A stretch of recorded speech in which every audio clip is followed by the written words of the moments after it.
Now let's discuss about bubble charts using 3 variables to include inside our chart.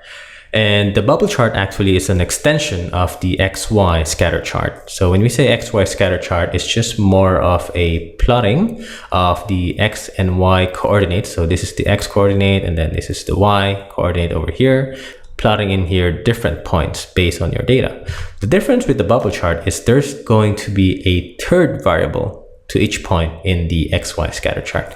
So let me just explain this in detail. So for example, if you have a scatter chart, right, that shows the relationship between the age of the house over here and then its proximity to the city, and then we want to add the value of the house as well to include that information inside our chart. This is actually our third variable.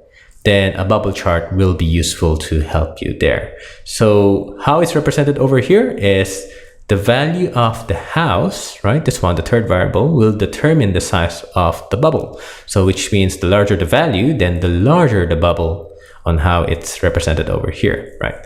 So the positioning of the bubble itself is represented by the age of the house for your X coordinate, and then the kilometers or proximity to the city, that's represented on the Y coordinate. So which is why you could see the bubbles being positioned at different places in this bubble chart.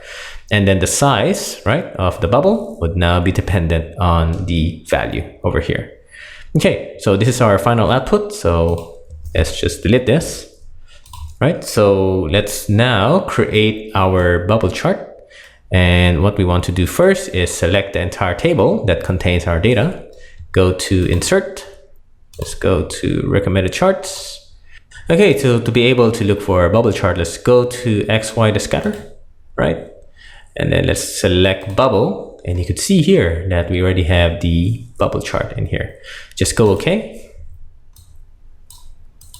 right? And then let's just make some modifications over here. Let's go to Axis, right?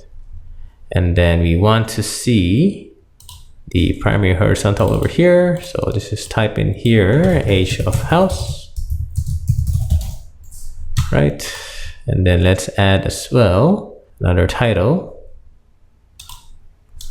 over here as KMs to city, right?